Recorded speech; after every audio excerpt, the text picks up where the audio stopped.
गजराज को मुक्ति देकर अब श्री सुखदेव जी महाराज आगे महाराज परीक्षित से कहते हैं कि राजन, एक बार दुर्वासा ऋषि ने देवराज इंद्र को श्राप दे दिया कि तुम श्री विहीन हो जाओ। क्यों महाराज? दुर्वासा ऋषि ने देवराज इंद्र को एक माला भेंट करी, सो उन्हीं के सामने वो माला देवराज इंद्र ने अपने हाथी ऐरावत के गले में डाल दी।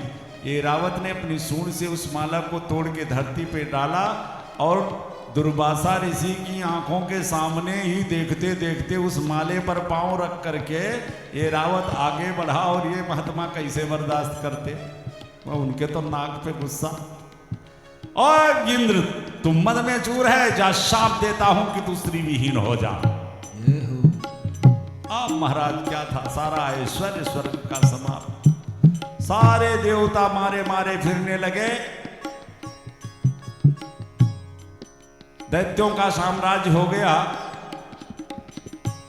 माता अदिति को बड़ी चिंता हुई, महामुनि कश्यप के पास पहुंची। भगवान, हमारे बड़े पुत्रों देवताओं को बड़ा कष्ट है और मैं ये चाहती हूँ कि आपकी कृपा मेरे ऊपर ऐसा हो, कोई ऐसी कृपा आप करो कि मेरे घर कोई ऐसा बालक आए कि जो अपने भाइयों के साम्राज्य को इन दैत्यों से लेकर के और अपने भाइयों को दिला सके। महामुनि कश्यप ने माता अदिति को एक व्रत बताया। देवी, इस व्रत का नाम है पायो व्रत। ये फाल्गुन मास में प्रतिप्रदा से लेकर शुक्ल पक्ष की प्रतिप्रदा से लेकर के और त्रयोदशी तक का व्रत है। बड़ा ही उत्तम व्रत है पुत्र प्राप्ति के लिए। इसी व्रत को जब माता अदिति ने धारण किया तो उनके घर भगवान को वामन रूप धारण करके वामन रूप में आना पड़ा। ऐसा प्रभावी व्रत है। इस व्रत में ये दुग्ध आहार पे रहने वाला व्रत है। बता दिया कश्यप जी ने कि देवी तुम इस व्रत को धारण करो। और इधर सारे देवता पहुंचे ब्रह्मा जी के पास। पितामह, इन दैत्यों से कैसे मेरी रक्षा हो? पितामह जी, ब्रह्मा जी सभी देवताओं को लेकर भगवान नारायण के पास ही पहुंच गए। देवताओं ने बड़ी अनुनय विनय की, सरकार इन दैत्यों से मेरे राजपाट को दिलाओ। भगवान ने कहा, देखो देवताओं, इस समय दैत्यों के राजा बलि जो हैं, इन्होंने ब्राह्मण और गौ की इतनी अनन्य भक्ति अपने हृदय में धारण कर ली है कि उसके फलस्वरूप ये त्रैलोक विजेता बन गया है बलि। और देवताओं, वास्तविकता तो ये है कि इस समय ब्राह्मणों की कृपा से, गौ माता की कृपा से बलि अजय बन गया है। अरे मैं भी चाहूं तो उसे युद्ध में नहीं परास्त कर सकता। भगवान ने भी हाथ खड़े किए। ब्राह्मण को हल्के में मत लेना। गौ माता और ब्राह्मण विप्रधेन सुर संत हित लीन मनुज अवतार, दो मुख भगवान के हैं। एक ब्राह्मण जिससे भगवान आहार लेते हैं और दूसरा अग्नि। अरे भगवान ने तो यहाँ कभी कभी लोग कह देते हैं महाराज ब्राह्मण उद्दंड हो, गाली देता हो, तो क्या करें? भगवान ने स्पष्ट कहा है, भाई ब्राह्मण जैसा भी हो, सापत ताड़त परुष कहंता विप्र पूज्य असगाम ही संता। ब्राह्मण चाहे गालियां देता हो, चाहे मारता हो, चाहे शाप देता हो, लेकिन फिर भी वो पूज्य है। मेरे ठाकुर जी ने कहा, और केवल कहा नहीं है, नारद नाम का ब्राह्मण भगवान को शाप देता है, लेकिन प्रभु शाप शीस धरि हरस ही प्रभु बहु विनती कीन। परशुराम नाम का ब्राह्मण मिथिला में ससुराल में कितने कटु वचन सुना रहे हैं महाराज, लेकिन मन मुस्काए राम सिर नाए। और तो और भृगु नाम का ब्राह्मण भगवान की छाती में जाके महाराज लात तक मार दिया, लेकिन मेरे प्रभु चरण सहलाने लगे। मेरे कठोर वक्षस्थल प्रभु और आपके कोमल चरण अति कोमल उताता, और कहीं चोट तो नहीं आ गई आपके पांव में? तो ब्राह्मण सापत ताड़त परुष कहंता विप्र पूज अस गाम ही संता। भगवान के दो मुख, एक ब्राह्मण और दूसरा अग्नि। ब्राह्मण को घर में बुला करके खूब प्रेम से बढ़िया पकवान बना करके, और ब्राह्मण जिमाओ, भगवान खूब आनंद से वो आहार लेते हैं। और ब्राह्मण को खिलाओ तो आहा, और अग्नि में स्वाहा। भगवान दो मुख से आहार लेते हैं। भगवान ने कहा, देवताओं, बलि इस समय ब्राह्मणों का कृपा पात्र बन करके त्रिलोक विजेता हो गया है। युद्ध में मैं भी उसे नहीं परास्त कर सकता। फिर महाराज, मैया अदिति मुझको पुत्र रूप में पाने के लिए व्रत कर रही हैं। भादों मास का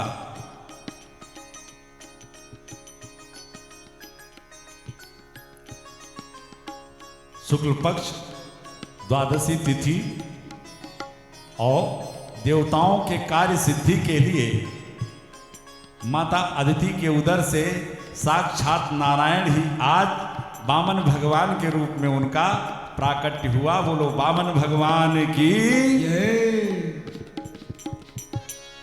माता अदिति ने कौपीन पहनाई, बृहस्पति जी ने जनेऊ धारण करवाया, दिशाओं के स्वामी ने छत्र और कुशासन भेंट किया, ब्रह्मा जी ने कमंडलू प्रदान किया, माता देवी ने उस कमंडलू में भिक्षा भर दी, और वह भिक्षा वामन भगवान ने अपने गुरुदेव बृहस्पति को प्रदान किया। गुरु जी ने कहा, इतनी छोटी भिक्षा से काम चलने वाला नहीं है। फिर महाराज, अगर तुम मुझे गुरुदक्षिणा में कुछ देना चाहते हो तो इस त्रैलोक का राज ला करके मुझे दो। बस क्या था, वामन भगवान छोटे से सुंदर, पांव में पादुका डाल करके कुशासन बगल में लगाया, हाथ में कमंडल और छत्र लगाकर चटपट चटपट करते हुए चल दिए महाराज बलि के राजमहल में, जहां महाराज बलि यज्ञ पर यज्ञ किए जा रहे हैं। ब्राह्मणों की खूब सेवा हो रही है। उस यज्ञ मंडप में जब महाराज वामन भगवान पहुंचे, तो जब बलि महाराज ने वामन भगवान को देखा तो लगा कि जैसे द्वितीय भास्कर दूसरा सूर्य मेरे यज्ञ मंडप में प्रकट हो गया। दौड़ करके चरणों में साष्टांग दंडवत प्रणाम किया। इतने दिनों से महाराज मैं ब्राह्मण सेवा कर रहा हूँ, ब्राह्मण भक्ति हृदय में धारण करके यज्ञ पर यज्ञ किए जा रहा हूँ। बहुत लाखों करोड़ों ब्राह्मण बलि के द्वार पर आए, पर आज जैसा तेजवान ब्राह्मण मेरे द्वार पर आया, ऐसा ब्राह्मण आज तक मुझे दर्शन ने। आज तो ठाकुर की बड़ी कृपा। सरकार, कहो बलि के लिए क्या आदेश है? वामन भगवान बिल्कुल मौन है। बलि प्रलोभन पर प्रलोभन दिए जा रहा है। महाराज क्या दूं? ब्राह्मण हो, गैयों से खुश हो गए, आप कहो तो। गा कांचनम गुणवद धाम मृष्टम। सरकार, एक गैया, दो गैया, लाख गैया, करोड़ों गैया अगर कहो तो आपकी सेवा में प्रस्तुत करूं। तथान्य पेय व विप्र कन्याम। चलो, अगर गैया नहीं चाहिए तो हमारा तो मन कर रहा है, जितने सुंदर आप हो, छोटे से आप कहो तो ऐसे ही किसी विप्र कन्या, सुंदर कन्या को ला करके और इसी मंडप में मैं आपका विवाह ही करवा दूं। बड़ा प्रलोभन दिया बलि ने। जब विवाह का नाम लिया तो वामन भगवान ने बलि से कहा, अच्छा एक बात बताओ राजन, विवाह होगा तो फिर रहने के लिए घर की जरूरत पड़ेगी मुझको। बलि खुश हो गया कि कम से कम ब्राह्मण देवता मान गए। बलि ने तुरंत कहा, महाराज ये मेरा सोने का बना हुआ महल, आज से आपका विवाह हो जाए, बढ़िया आप ठाठ से इस महल में रहो। वामन भगवान ने कहा, विवाह हो जाएगा तो बच्चे बच्चे होंगे? बोले हाँ वो होंगे, बच्चे तो होंगे होंगे। तो कहा फिर उनके पढ़ने लिखने वाली व्यवस्था? तो कहा ये है ना अपना हिरण्यकश्यप महाविश्वविद्यालय, हाँ बच्चे इसी में बढ़िया पढ़ेंगे। वामन भगवान ने कहा, अच्छा बलि एक बात बताओ, जब मेरे बच्चे होंगे तो 10-20 बच्चे होंगे? बलि ने कहा होंगे सरकार, हो सकते हैं, जरूर होंगे। तो कहा महाराज एक बात बताओ, उसमें से मैंने देखा है गृहस्थों के यहाँ जब 10-5 बच्चे होते हैं तो उसमें से 2-1 मर भी जाते हैं, और जब वो बच्चे मर जाते हैं तो मैंने देखा है कि उनके माता पिता बहुत रोते हैं। तो एक बात बताओ, हमारे यहाँ जब बच्चे होंगे 10-5 बच्चे होंगे, उसमें से एक आध मरेगा तो रोएगा कौन? तो बलि ने कहा महाराज बच्चा आपका मरेगा तो सो रोना तो आपको ही पड़ेगा। तो वामन भगवान ने कहा फिर रोने वाला काम है काहे को हम करें।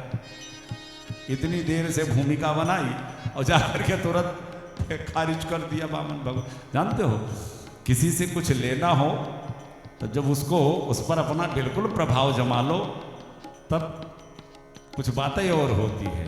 अंत में बलि ने कहा महाराज आज तक इस बलि के द्वार से कोई ब्राह्मण खाली गया नहीं, बिना दिए जाने नहीं दूंगा। वामन भगवान जो ब्राह्मण रूप धारण करके आए, इन्होंने कहा आज तक मैंने कुछ लिया भी नहीं बलि, पर तेरी श्रद्धा निष्ठा देख करके आज मेरे मन में कह रहा है कि अब तेरी इस निष्ठा को मैं कलंकित ना होने दूं। चल अगर तू बड़ा जिद करता है तो एक काम कर 3 कदम भूमि मुझको दे दे।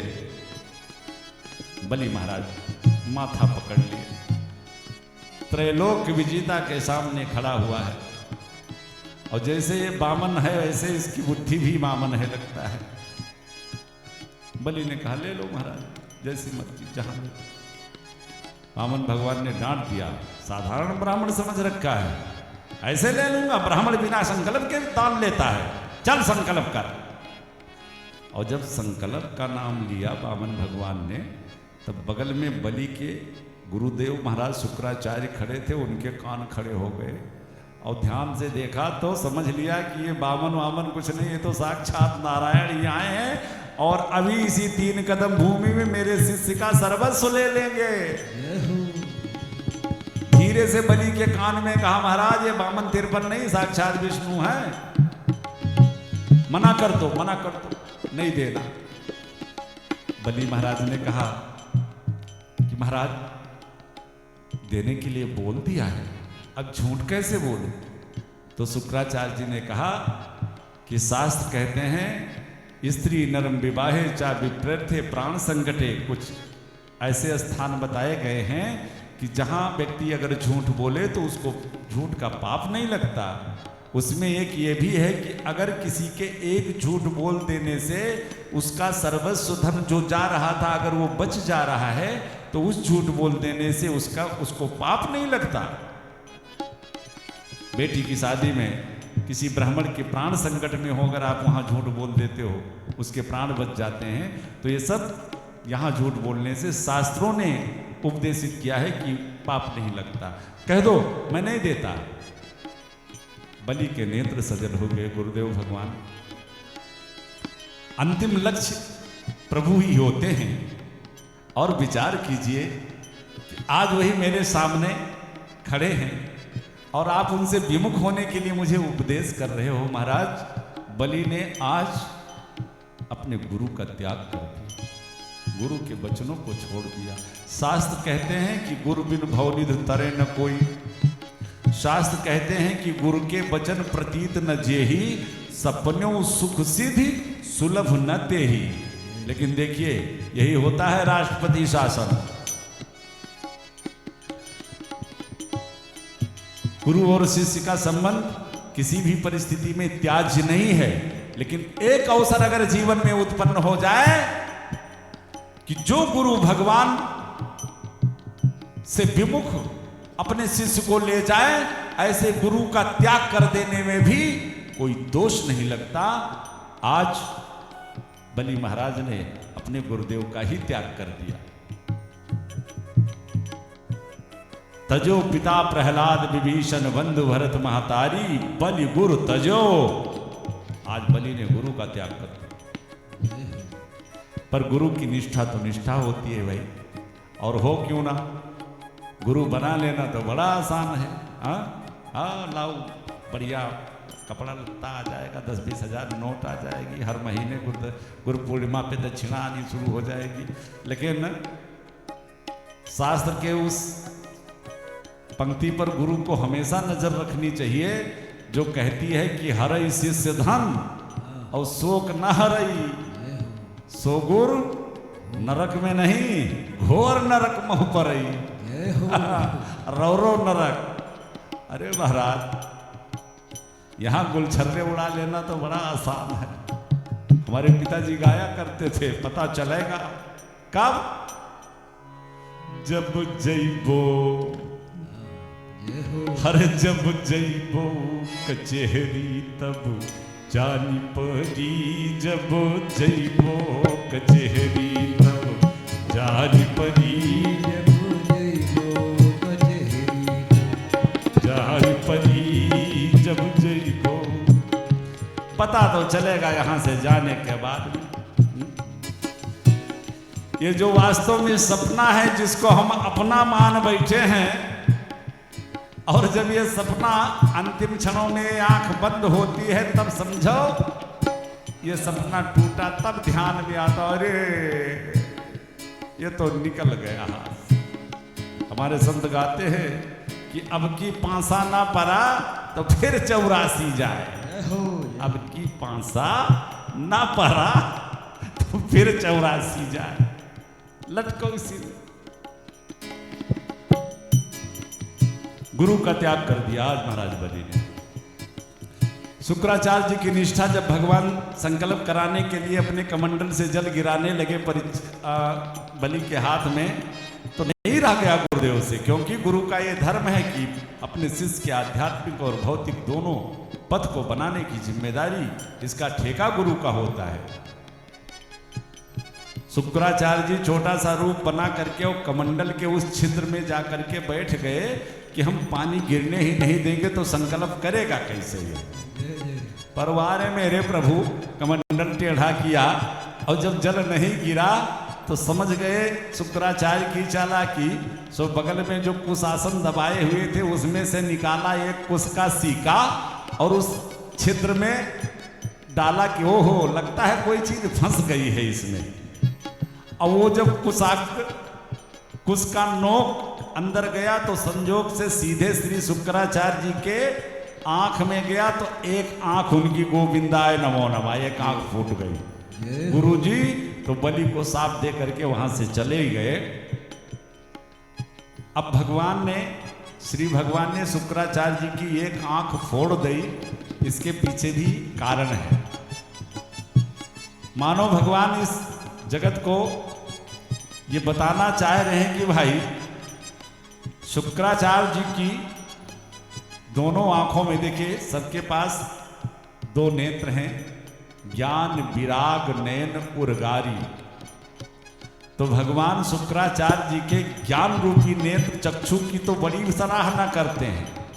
वारे शुक्राचार्य धन्य है तेरे ज्ञान के नेत्र कि मैं इतना बंठन करके आया भैया, लेकिन तैने मुझको इस रूप में भी पहचान लिया। लेकिन ये जो विराग रूपी तेरे नेत्र है ना, इसमें थोड़ा सा रोग लग गया है, इसका ऑपरेशन करने पड़ेगा। हाँ? अरे मुझी को पाने के लिए तो सब कुछ धर्म कर्म होता है, और आज शिष्य को उपदेश कर रहा था कि मना कर दे, जगत के मोह में बंधा हुआ है। तो ये वैराग्य का जो तेरा नेत्र है ये तेरा उचित ठीक है नहीं, इसलिए वैराग्य रूपी नेत्र फोड़ दिया शुक्राचार्य जी का। शुक्राचार्य जी चले गए और इधर भगवान ने संकल्प करा करके और महाराज विराट रूप धारण करके और एक चरण में ऊपर के सातों लोक नाप लिए, भू भुआ स्वाहा महातन। तब सत्यलोक तक भगवान का पांव गया, सत्यलोक के ऊपर भी पांव गया, ब्रह्मकटा में छिद्र हो गया महाराज, और वहां की चिन्मयी धारा भगवान के चरणों का स्पर्श करते हुए जब ब्रह्मलोक में आई, श्री ब्रह्मा जी ने उसे भगवान का चरणोदक समझ करके अपने कमंडलों में रख लिया। दूसरे चरण से नीचे के 3 लोकों को नाप लिया। अब 2 ही चरण में संपूर्ण साम्राज्य बलि का ले लिया मेरे ठाकुर ने। बलि से कहा, बलि बता तीसरा चरण कहाँ रखूं।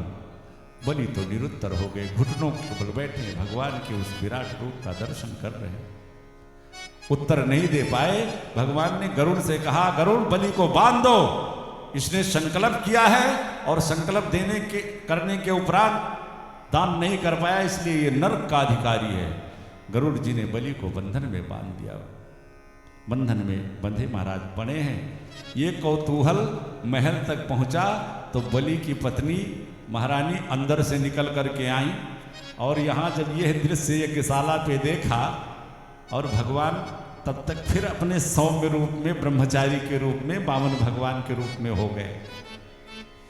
दौड़ करके बलि की पत्नी ने भगवान के चरणों में मस्तक रख करके प्रणाम करना चाहा, भगवान तो पीछे हट गए और गरुड़ से कहा, गरुड़ बोल दो इससे कि मैं ब्रह्मचारी हूं, मैं नारी का स्पर्श नहीं करता। महाराज बलि की पत्नी ने हाथ जोड़ा कि वारे ब्रह्मचारी बाबा, नारी का स्पर्श नहीं करते, ऐसे ब्रह्मचारी हो? एक बात बताओ, नारी स्पर्श नहीं करते हो, लगता है आकाश से गिरे हो का?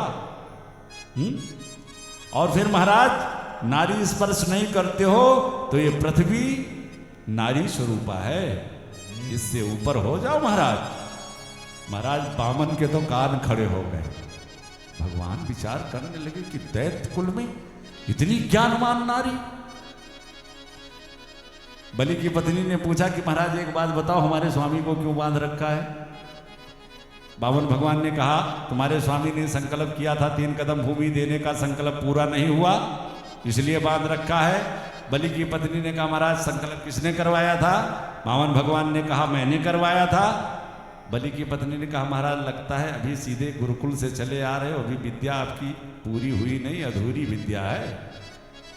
वामन भगवान ने कहा, क्यों? कहा, महाराज अगर पूरा ज्ञान आपको होता संकल्प कराने का, तो अगर पत्नी घर में हो तो अकेला पति संकल्प कैसे करेगा बताओ? हा? हमको बुलाया होता, हमारे साथ हमारे महाराज से संकल्प करवाना चाहिए था आपको। वामन भगवान के तो पूरे पूरे कान खड़े हो गए। देवी जी गलती मेरी है। अच्छा गरुड़, इनके पति को खोल दो, गलती मेरी है इसलिए मैं इन्हें मुक्त करता हूं। अरे महारानी ने कहा, नहीं महाराज, अब मैं आ गई हूं ना, अब दोबारा संकल्प कराओ और मैं देखती हूं कि वो संकल्प पूरा कैसे नहीं हो रहा था। अरे सरकार, मैं जानती हूं कि आप कौन हो। इस संसार में आपका नाम लेकर के कोई व्यक्ति कोई संकल्प कर ले तो उसका संकल्प कभी अधूरा नहीं रह सकता, और साक्षात नारायण जिसका संकल्प कराए वो संकल्प पूरा ना हो। हाथ जोड़ा। महाराज आप 3 कदम भूमि की बात कर रहे थे, एक बात बताओ, धन बड़ा होता है कि धन का स्वामी बड़ा होता है? भगवान ने कहा, नहीं, स्वाभाविक है कि धन का स्वामी बड़ा होता है, उस स्वामी से ही सारा ऐश्वर्य है, सारा धन है। तो बलि की पत्नी ने हाथ जोड़ा, सरकार अभी तक 2 चरण में हमारे स्वामी के धन को आपने अपनाया है, साम्राज्य को अपनाया है, और तीसरे चरण में मेरे स्वामी को ही आप तीसरा चरण मेरे स्वामी के मस्तक पर। भगवान के तो नेत्र सजल हो गए। अपना दाहिना चरण बलि के मस्तक पर रखा।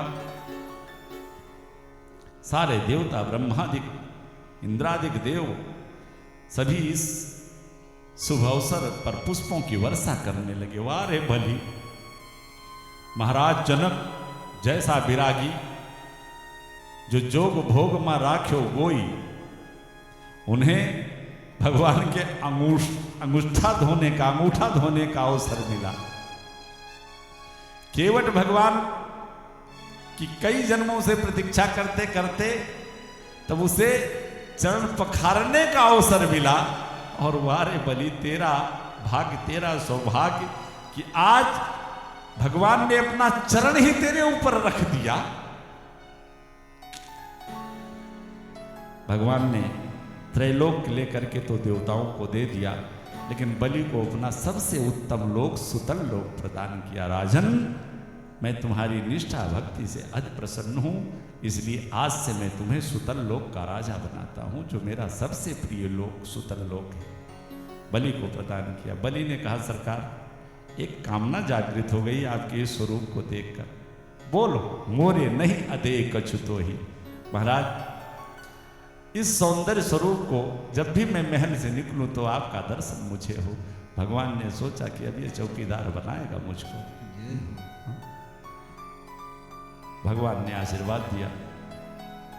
फिर बाद में माता लक्ष्मी बलि को भ्राता मानकर उसके हाथ में रक्षाबंधन बांध के 6 महीने बाद तो भगवान को छुड़ा के वैकुंठ ले जाती हैं। श्री सुखदेव जी महाराज कहते हैं, परीक्षित भगवान ने समुद्र मंथन करवा करके देवताओं को अमृत और दैत्यों को मदिरा का पान करवाया।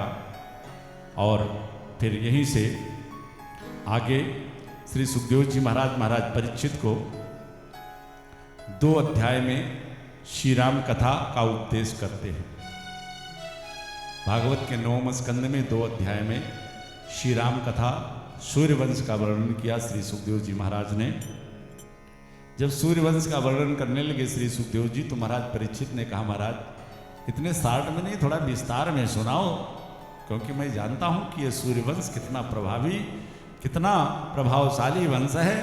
तब श्री सुखदेव जी ने कहा, परीक्षित न सक्यते विस्तर तुम वक्तुम वर्षतैरपि, कोई 100 वर्षों में भी अगर चाहे तो सूर्यवंश का वर्णन, श्री राम कथा का वर्णन कोई भी वक्ता नहीं कर सकता। तुम्हारे पास इतना समय नहीं है, इसलिए अति संक्षेप में सूर्यवंश का वर्णन किया। श्री सुखदेव जी महाराज ने कहा, राजन, महाराज भगवान नारायण के आत्मज ब्रह्मा और ब्रह्मा के मरीच, मरीच के कश्यप, कश्यप के विवस्वान सूर्य और विवस्वान सूर्य की श्रद्धा नामक पत्नी, घर में कोई संतान थी। सूर्यवंश और चंद्रवंश की विशेषता सुन लीजिए। सूर्यवंश की ये विशेषता है कि सूर्य से लेकर के और प्रभु श्री राम तक जो भी सूर्यवंश का वारिस हुआ है वो सब यज्ञ प्रसाद से ही प्रकट हुए हैं। चंद्रवंश की विशेषता है कि चंद्रमा से लेकर के और हमारे श्री कृष्ण कन्हैया अनिरुद्ध प्रद्युम्न तक जो भी विवाह हुआ है, बिना लड़ाई झगड़ा के वो विवाह नहीं संपन्न हुआ है। दोनों वंशों की विशेषता रही है।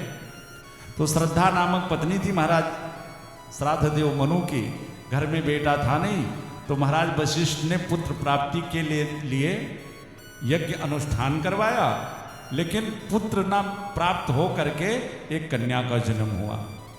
और जब कन्या का जन्म हुआ तो महाराज श्राद्ध देव मनु थोड़ा उदास हो गए, चिंतित हो गए। इसलिए चिंतित नहीं हो गए कि घर में कन्या हुई, चिंतित इसलिए हो गए कि हमारे पूज्य गुरुदेव भगवान ने पुत्र प्राप्ति के लिए यज्ञ करवाया, तो ये उनका संकल्प ये अधूरा कैसे रह गया।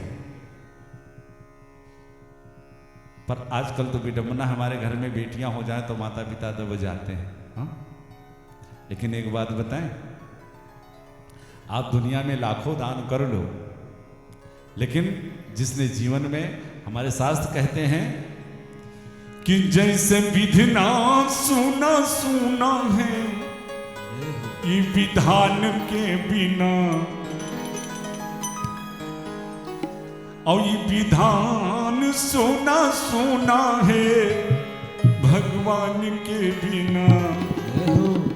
ठीक इसी प्रकार कि सारे दान सुने सुने कन्यादान के बिना।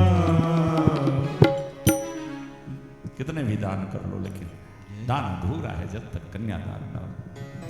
बात इस बात के लिए चिंता नहीं हुई महाराज को कि घर में बेटी हुई, गुरु का वचन ये पूर्ण कैसे नहीं हुआ। फिर बाद में जब अंदर से पता लगाया गया तो उस यज्ञ में घूसखोरी हो गई। ये घूस वाली परंपरा कोई आज की नई नहीं है, बड़ी प्राचीन है। हुआ क्या कि जब महाराज वशिष्ठ ने यज्ञ प्रारंभ कराया तो महारानी ने विचार किया कि अगर बेटा होगा तो फिर बेटा होते ही थोड़ा बड़ा होगा तो गुरुकुल चला जाएगा, विद्या अध्ययन के लिए वहाँ से आएगा, तो फिर महाराज तुरंत उसको अपने राजकाज में लगा लेंगे, उससे हमें कोई सुख मिलने वाला है नहीं। अब अगर बेटी हुई तो निरंतर वो हमेशा हमारे ही पास रहेगी। तो महारानी ने जो अग्निहोत्रा थे, जो आहुति डालने वाले ब्राह्मण थे, उनको महल में बुला करके, और दक्षिणा तो उनको वैसे मिलनी ही थी, लेकिन अलग से विशेष दक्षिणा दे दी उनको, और अलग से दक्षिणा दे करके तो उन्होंने थोड़ा मंत्र में परिवर्तन कर दिया। तो पुत्र के बजाय फिर पुत्री का जन्म हुआ। फिर बाद में महाराज वशिष्ठ ने उसी कन्या को ही, वशिष्ठ महाराज कोई मामूली संत नहीं है, दूसरे ब्रह्मा का सामर्थ्य है, उसी बेटी को पुनः उन्होंने पुत्र रूप में परिवर्तित कर दिया। आगे चल करके इसी वंश में महाराज नभग हुए, नभग के बेटा नाभाग और नाभाग के बेटा महाराज जो अम्बरीश हुए। इस चराचर जगत में कौन सा ऐसा वैष्णव है जो महाराज अम्बरीश को न जानता, उनकी भक्ति को न जानता। महाराज अम्बरीश सूर्य उदय से लेकर के सूर्य अस्त तक का राज है, और महल में जो भगवान का दरबार है उस दरबार में ठाकुर सेवा अपने हाथ से करते हैं। आज हमारे पास कुछ पैसा हो जाए, धन हो जाता है, हम मंदिर बनवा देते हैं, मंदिर में नौकर रख देते हैं मंदिर की पूजा करने के लिए। महाराज शिक्षा लीजिए, महाराज अम्बरीश सूर्य उदय से सूर्य अस्त तक का राज, श्री सुखदेव जी कहते हैं परीक्षित। लेकिन महाराज अम्बरीश भगवान की अष्टयाम सेवा करते हैं। सबई मना कृष्ण पदारविंदयो बचांसि वैकुंठ गुणानुवर्णने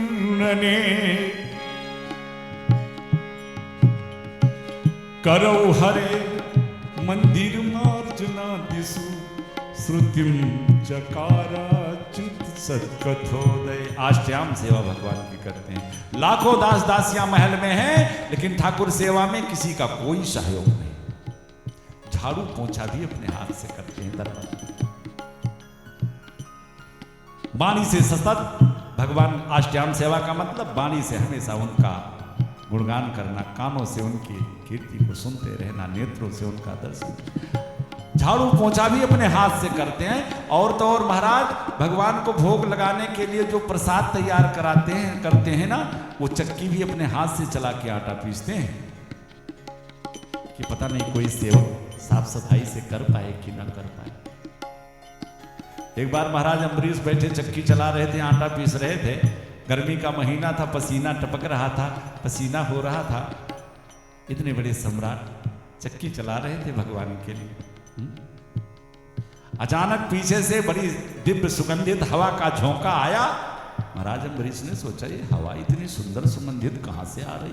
पीछे मुड़ करके देखा तो भगवान नारायण स्वयं पीछे खड़े हैं और अपने पीतांबर से महाराज अम्बरीश को पंखा कर रहे हैं। और दौड़ के महाराज चरणों में गिरे, सरकार हम आपके दासानुदास और हम किंकरों की आप इस तरह से सेवा करो। अरे सरकार पाहि माम त्राहि माम। अरे भगवान ने कहा राजन तुम इतने बड़े सम्राट हो करके मेरे लिए चक्की चला सकते हो, तो क्या मैं तुम्हारे लिए ये पंखा भी नहीं झल सकता। ऐसो को दयाल चकमाए।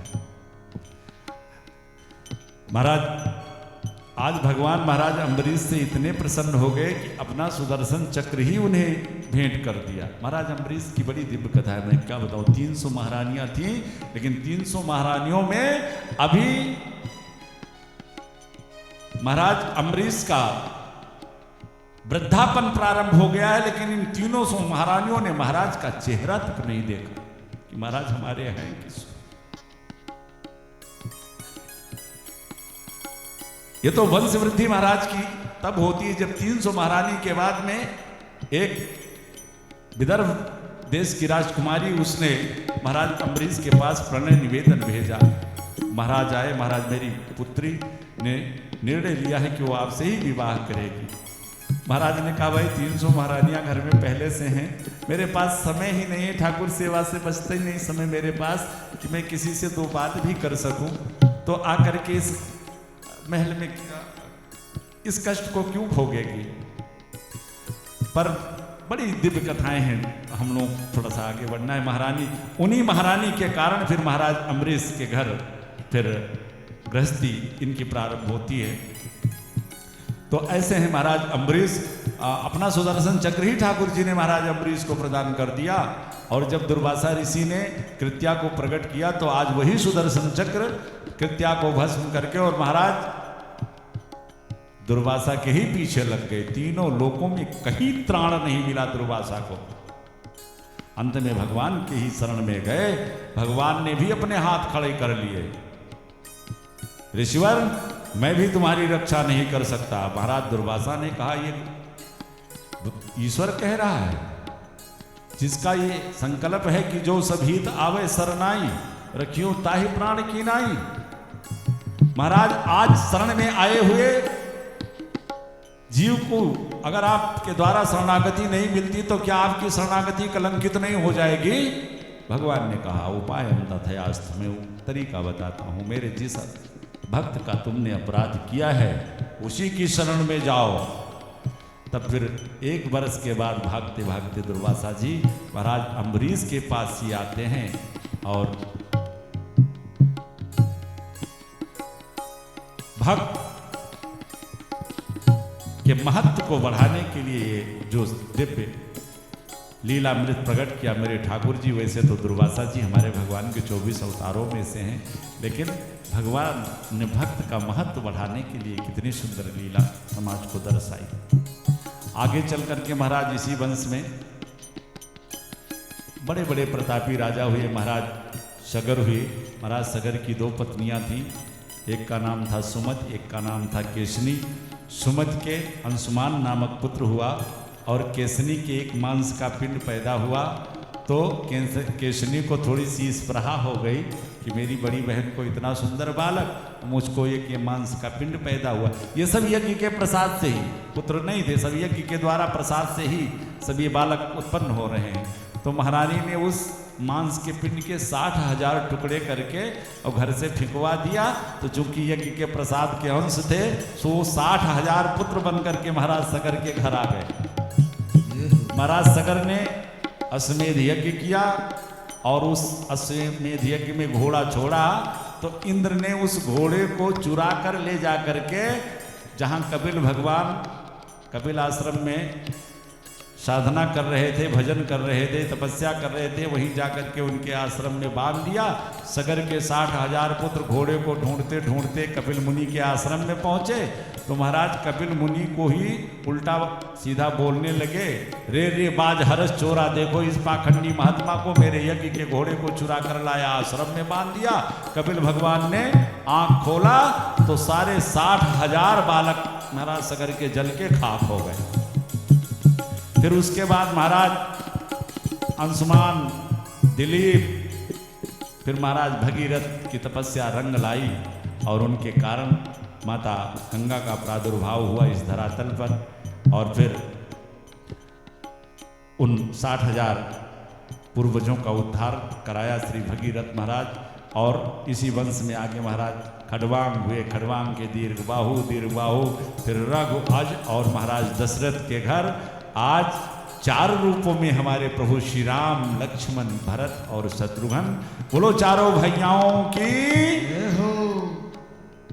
आइए इस राम कथा को नमन करते हुए और 2 मिनट में स्तवन करते हुए हम चलते हैं अपने श्री कृष्ण भगवान के चंद्रवंश की तरफ। श्री राम चंद्र कृपाल भज मन, हरण भव भय दारुण।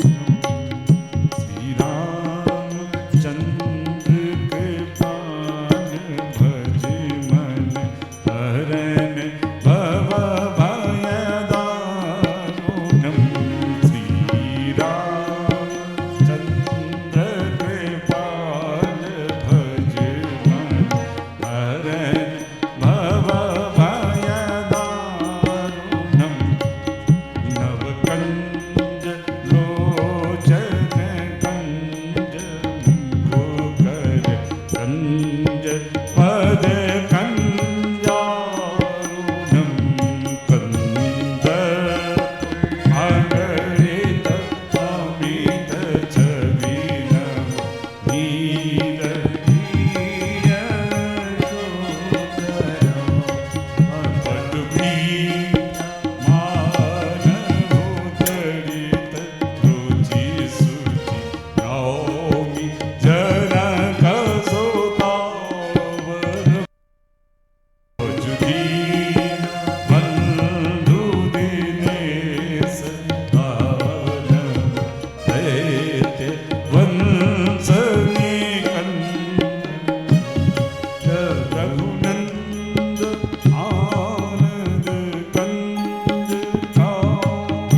श्याम राजा सरकार की।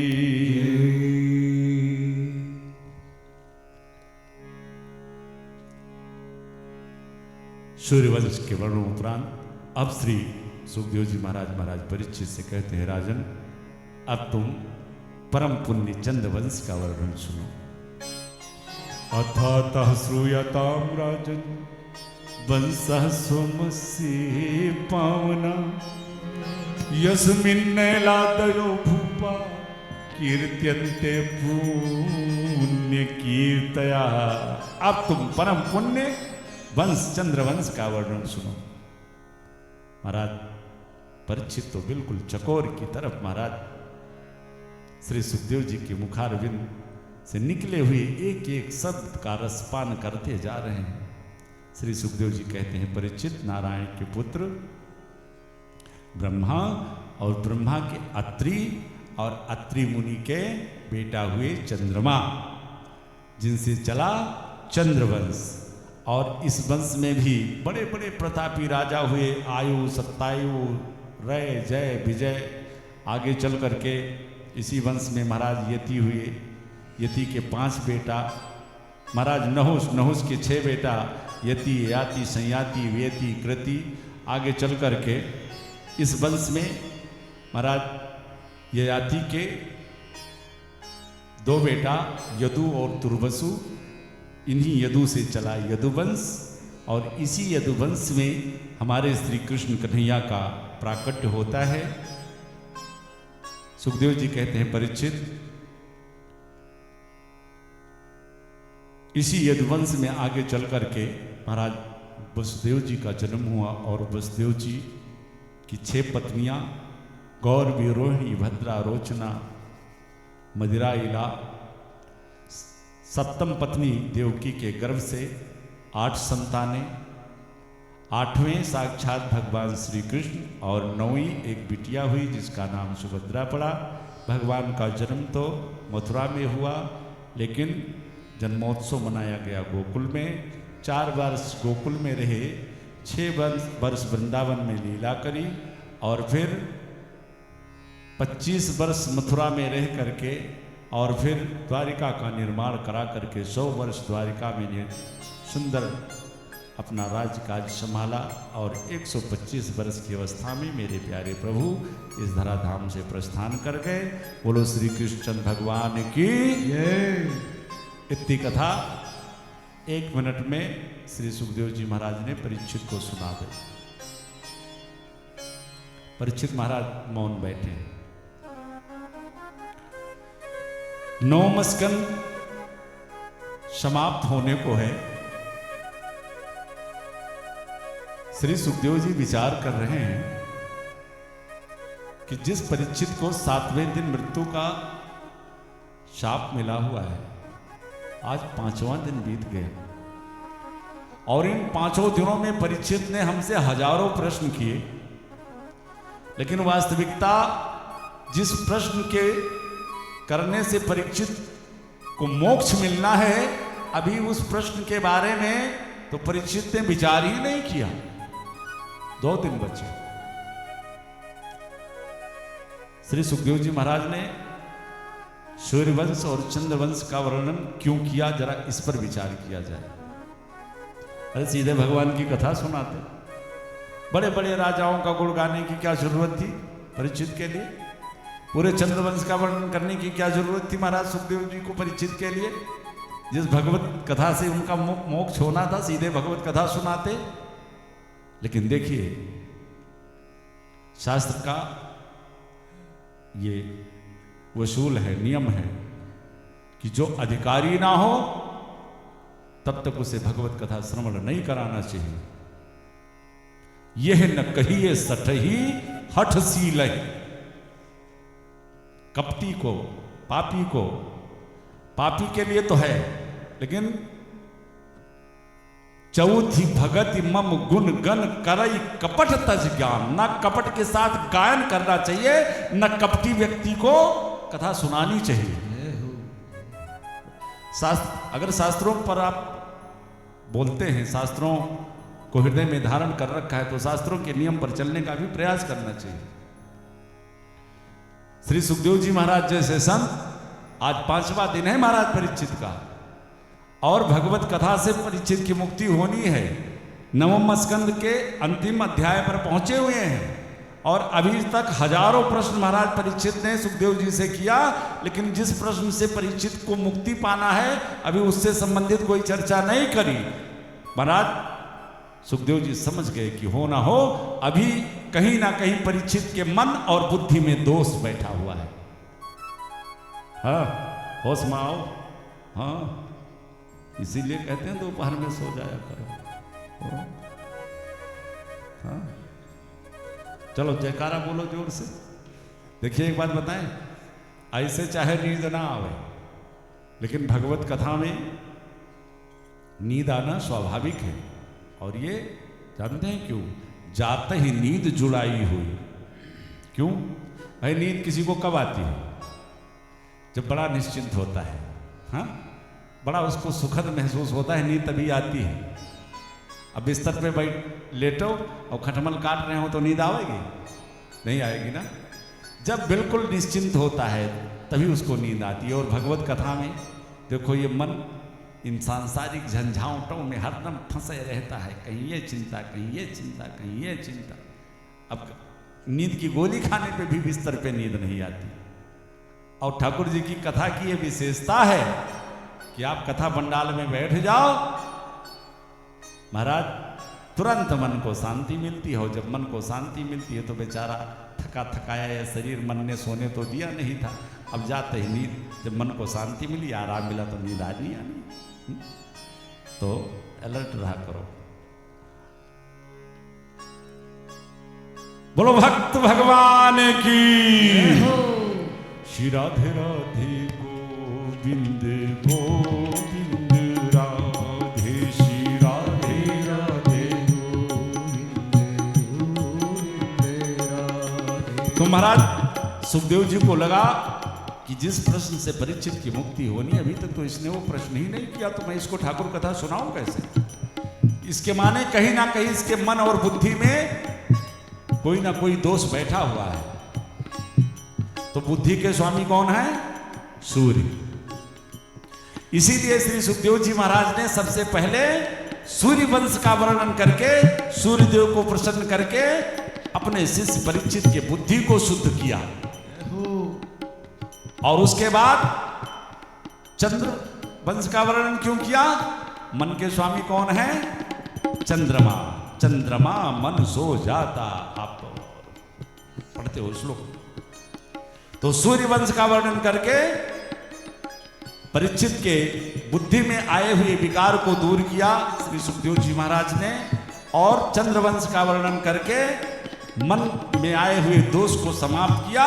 और जैसे ही महाराज परीक्षित की बुद्धि और मन शुद्ध हुआ, बस तुरंत महाराज परीक्षित ने हाथ जोड़ा, सरकार अब तक इतने राजाओं का गुणगान इतना आपने बड़े विस्तार ढंग से सुनाया, और जब मेरे प्यारे प्रभु की कथा आई तो इतना सहजता में आप आसानी से सुना गए। बस तुरंत यहीं से महाराज परीक्षित ने हाथ जोड़ करके प्रश्न किया। और फिर श्री सुखदेव जी महाराज अब यहां से सुंदर वर्णन प्रारंभ करते हैं। कथितो वंश विस्तारो भवता सोम सूर्यो, राज्ञां चोभय वंशानां चरितम परमाद्भुतम।